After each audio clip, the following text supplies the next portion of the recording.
Hello and namaste. Do you know how bacteria reproduce so rapidly?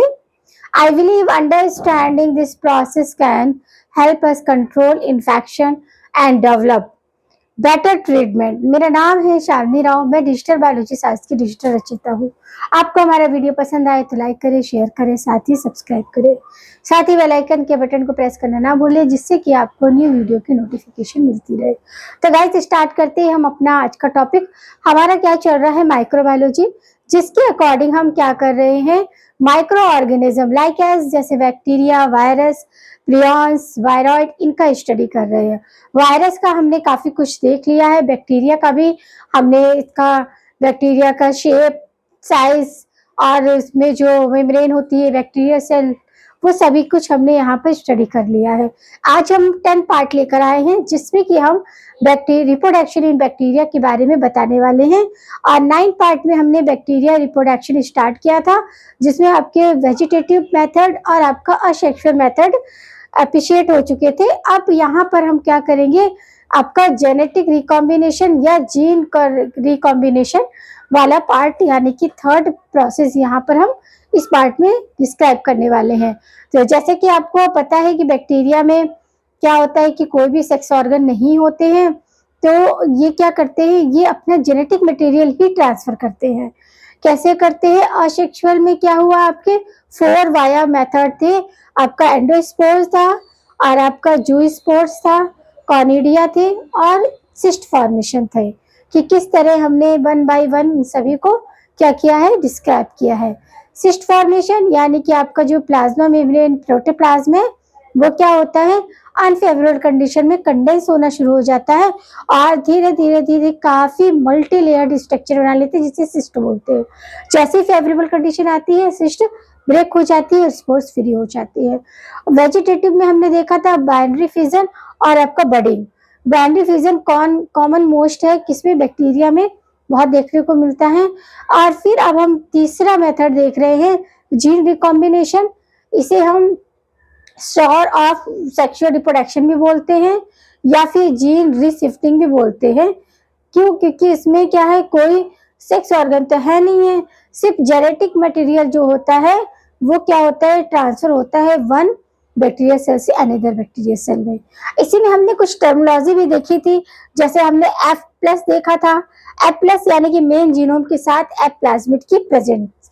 वहीं पर हमने plus negative देखा था कि आपके बैक्टीरिया सेल में केवल मेन जीनोम होता है, F प्लाज्मिड की प्रेजेंट नहीं होती है। और F' देखा था, जिसमें क्या था कि आपके कभी कभी बैक्टीरिया सेल में मेन जीनोम के साथ क्या होता है, मेन जीनोम के साथ आपका कुछ पार्ट आपका F प्लाज्मिड का ऐड हो जाता है। और कभी कभी क्या होता है, F प्लाज्मिड का कुछ पार्ट जो होता है वो F जीनोम में ऐड हो जाता है। तो इसी कंडीशन को हमने एपिसोम बोला था। और एक और टर्मिनोलॉजी थी HFR, यानी कि high fertility rate. High fertility rate भी हमने देखा। और फिर हमने सेक्सडेक्शन देखा था।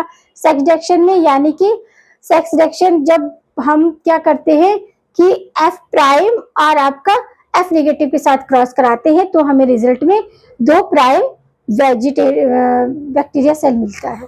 ये क्वेश्चन बनता है आपका कि सेक्सडेक्शन में कितने प्राइम बैक्टीरिया सेल का फॉर्मेशन होता है, तो आपको याद रखना है 2 में। चाहे वो SFR यानी कि हाई फर्टिलिटी रेट और आपका F प्राइम के साथ करवाते हैं, तो भी हमें 2 प्राइम बैक्टीरिया सेल मिलती है। और अगर हम F' 1 बैक्टीरिया सेल F' होती है और अनदर जो होती है F नेगेटिव होती है, तो भी हमें रिजल्ट में क्या मिलता है, 2 आपके F' बैक्टीरिया सेल ही मिलते हैं। समझिएगा। तो अब हम आते हैं अपने जेनेटिक रिकॉम्बिनेशन वाले पार्ट में। इसमें हमारे 3 प्रोसेस है, ट्रांसफॉर्मेशन, ट्रांसडक्शन और आपका कंजुगेशन। तो पहले देखेंगे ट्रांसफॉर्मेशन।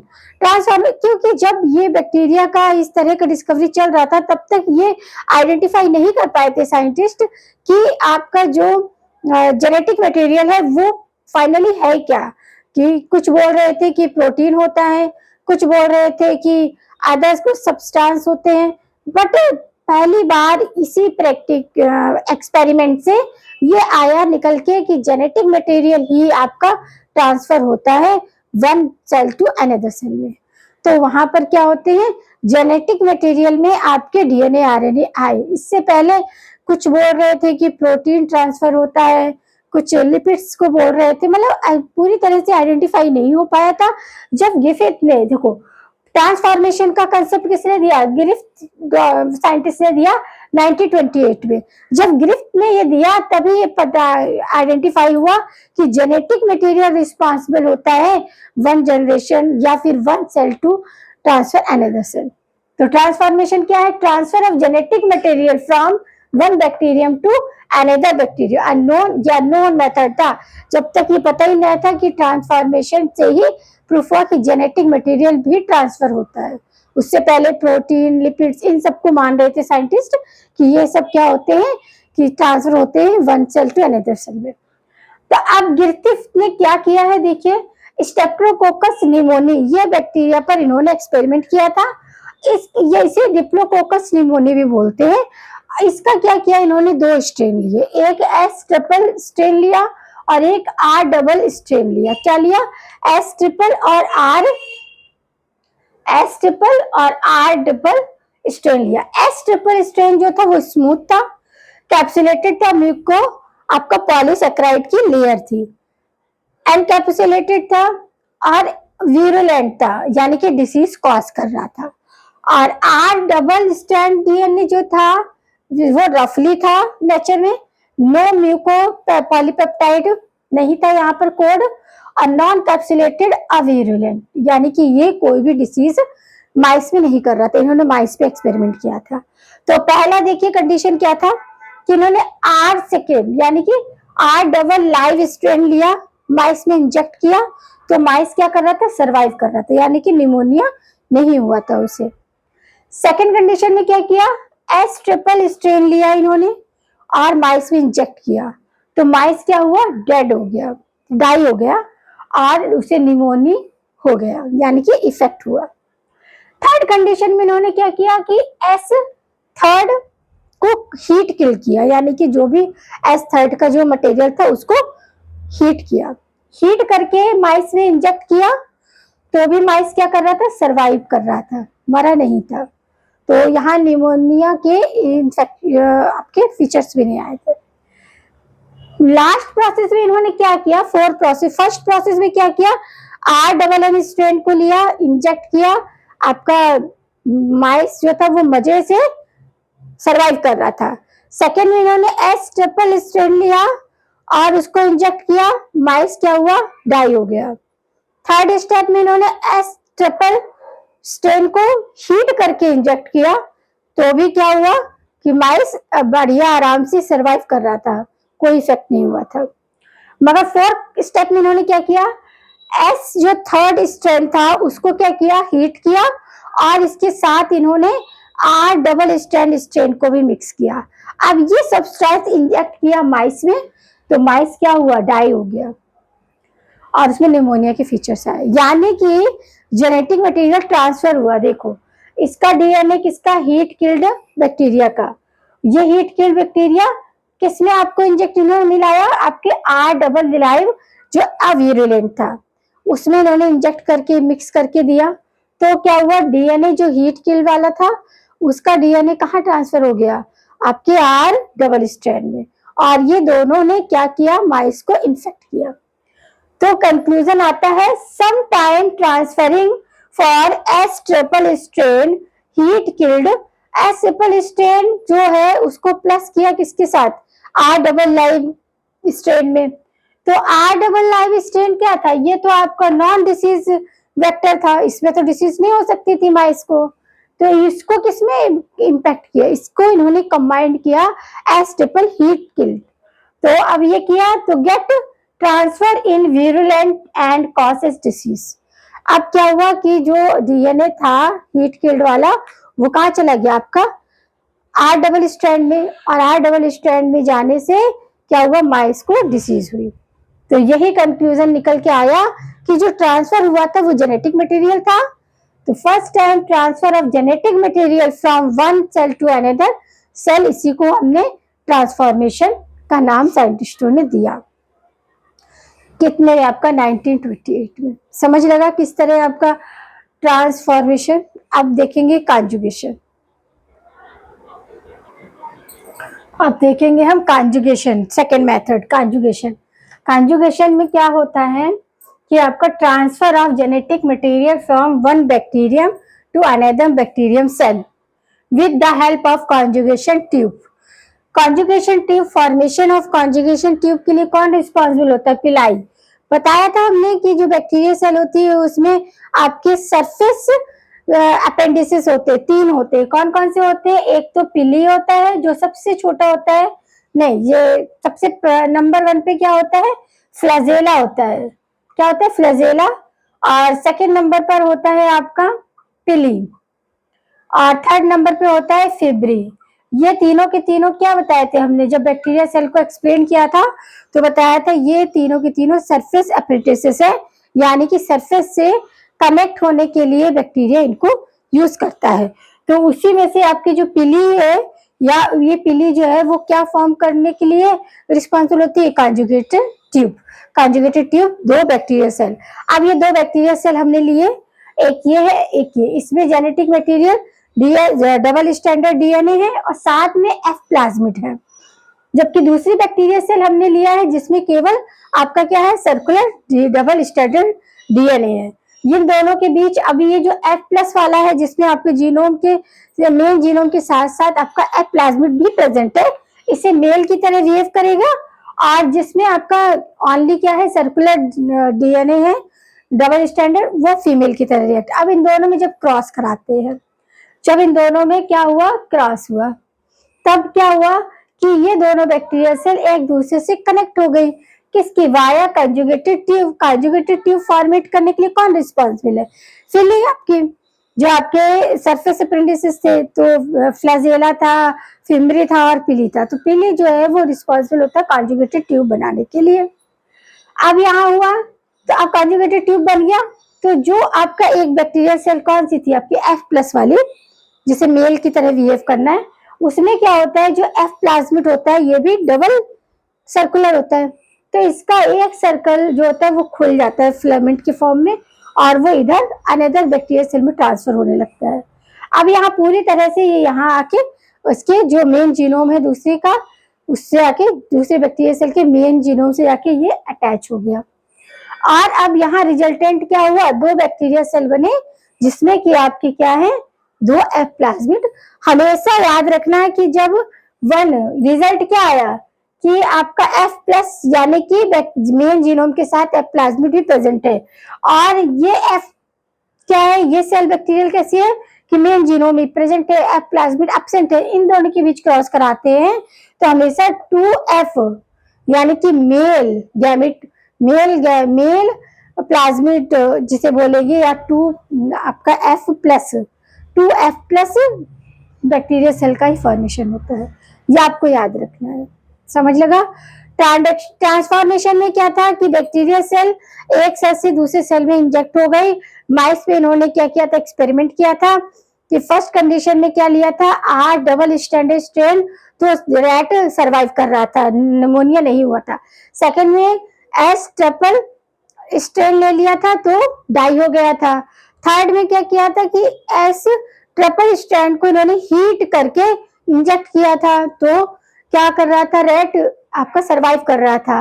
वही 4 कंडीशन में क्या किया कि एस थर्ड स्ट्रैंड को हीट किया प्लस आर डबल स्ट्रैंड को मिक्स करके इंजेक्ट किया माइस में, तो माइस डाई हो गया।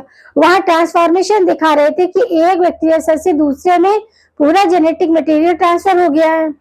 और यहाँ क्या कॉन्जुगेटिव, यहाँ पर क्या है कि कॉन्जुगेटिव ट्यूब की हेल्प से जेनेटिक मटेरियल दूसरे बैक्टीरिया सेल में ट्रांसफर हुआ है। समझ लगा? अब हम देखेंगे ट्रांसडक्शन। अब हम देखेंगे थर्ड मेथड आपका ट्रांसडक्शन। ट्रांसडक्शन यानी कि when transfer of genetic material from one bacteria cell to another with the help of bacteriophage virus. Bacteriophage virus की हेल्प से जब ट्रांसफर होता है जेनेटिक मटेरियल तो उसे बोलते हैं ट्रांसडक्शन। तो आपका क्या है? ये मेन जीनोम है, और आपका ये क्या है? आपका एस प्लाज्मिड, और ये वायरस जो है इसके अकॉर्डिंग यहाँ पर आके क्या हो गया? ट्रांसफर हो गया। समझ लगा आपको कि जब बैक्टीरिया ट्रांजेक्शन क्या है कि जब बैक्टीरियल सेल का जो जीनोम है वो वाया बैक्टीरियोफेज की हेल्प से, बैक्टीरियोफेज वायरस की हेल्प से दूसरे सेल में कन्वर्ट होगा या ट्रांसफर होगा तो उसे ट्रांजेक्शन बोलेंगे। ये दो तरीके का होता है, एक जनरलाइज्ड ट्रांजेक्शन होता है, एक स्पेशलाइज्ड होता है। पहले जनरलाइज्ड के बारे में देखेंगे। जनरलाइज्ड ट्रांजेक्शन जो होता है with the help of lytic face या लाइटिक साइकिल। हमने जब वायरस का स्टार्टिंग बताया था तो वहां ग्राम स्टेनिंग और ग्राम पॉजिटिव में डिफरेंस बताने के बाद लाइटिक फेस और लाइटोजेनिक फेस बताया था। लाइटिक यानी कि कैसा आपका मालिक और ऑनर एंड साल, यानी कि मालिक और नौकर का रिलेशन होता है, जो इसमें क्या होता है कि अपना क्या इंडिविजुअल काम करते रहते हैं। तो transfer of pure material DNA from one bacterium cell to another bacterium cell via to bacteriophage virus. Pure ये निकला इधर से। फिर आता है स्पेशलाइज्ड ट्रांसडक्शन।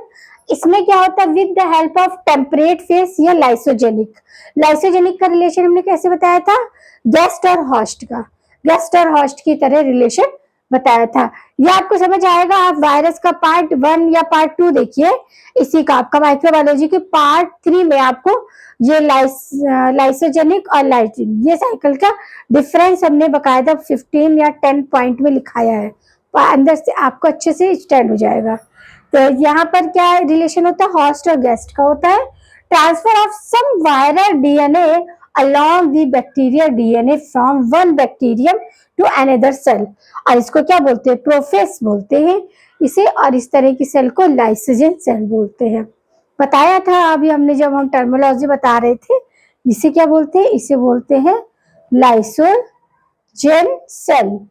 और जब मेन जीनोम के साथ वायरल जीनोम का कुछ पार्ट आ जाता है तो उसे प्रोफेज बोलते हैं। और यही कंडीशन अगर बैक्टीरिया के साथ होता है, मेन जीनोम के साथ कुछ एप्लाज्मिड का पार्ट आ जाता है तो उसे एपिसोम बोलते हैं। समझ लगा। तो यहाँ पर हमारा बैक्टीरिया का रिप्रोडक्शन पूरी तरह से फिनिश होता है। अब नेक्स्ट पार्ट में हम देखेंगे इकोनॉमिक इंपॉर्टेंस ऑफ बैक्टीरिया, जिसमें आपका क्या दो एस्पेक्ट होते हैं, एक तो होता है हार्मफुल वे और एक होता है यूजफुल वे। तो दोनों ही हम देखने वाले हैं। और कुछ आपके इम्पोर्टेंट बैक्टीरियल डिसीज होंगी जो अक्सर एग्जाम में पूछी जाती हैं, आपके 11th-12th के एग्जाम में भी, और आपके कम्पिटिटिव एग्जाम की नज़र से तो बहुत इम्पोर्टेंट है। तो उतना आप याद करके रखिएगा क्योंकि डिसीज से क्वेश्चन बनते ही बनते हैं। तो यहाँ हमारा क्या है, बैक्टीरिया का रिप्रोडक्शन हुआ। अब नेक्स्ट पार्ट में इकोनॉमिक इम्पोर्टेंस ऑफ बैक्टीरिया होगा, जिसके दो वे देखेंगे, एक हार्मफुल वे और एक यूजफुल वे। फिर बात की जो हमारा प्रियॉन्स का थोड़ा बचा है वो होगा। फिर हमारा माइक्रोबायोलॉजी यहाँ क्या हो जाएगा, वाइंड अप हो जाएगा। तो आपको सारी चीज़ें बहुत अच्छे से जो मैंने लाइटिक और लाइसोजेनिक फेज बताई, उसका मैंने पार्ट 3 में आपका क्या डिटेल डिस्क्रिप्शन किया है, आपको वहाँ से देखना है पूरा डिटेल की किस तरह का रिलेशन होता है, किस तरह सेल काम करती है और कहाँ पर कौन सी सेल कन्वर्ट हो जाती है। क्योंकि कुछ कंडीशन के बाद लाइसोजेनिक जो साइकिल होती है उसमें जो सेल पार्टिसिपेट करती है वो लाइटिक सेल की तरह बिहेव करने लगती है। तो ये सारा आप जब पार्ट 3 देखोगे आपको अच्छे से समझ आ जाएगा। नहीं तो फिर लास्ट होगा जिसमें माइक्रोबायोलॉजी का लास्ट जब जो कुछ बचे रहेगा फिर मैं वापस उसमें उसको क्या करूँगी, रिवाइज करवा दूँगी। इसलिए मैं आपसे रिक्वेस्ट करती हूँ कि हमेशा पिछले पार्ट देखकर आप ये पार्ट को कंटिन्यू किया करिए, जिससे आपके कुछ भी डाउट क्लियर होंगे वो हो जाएंगे।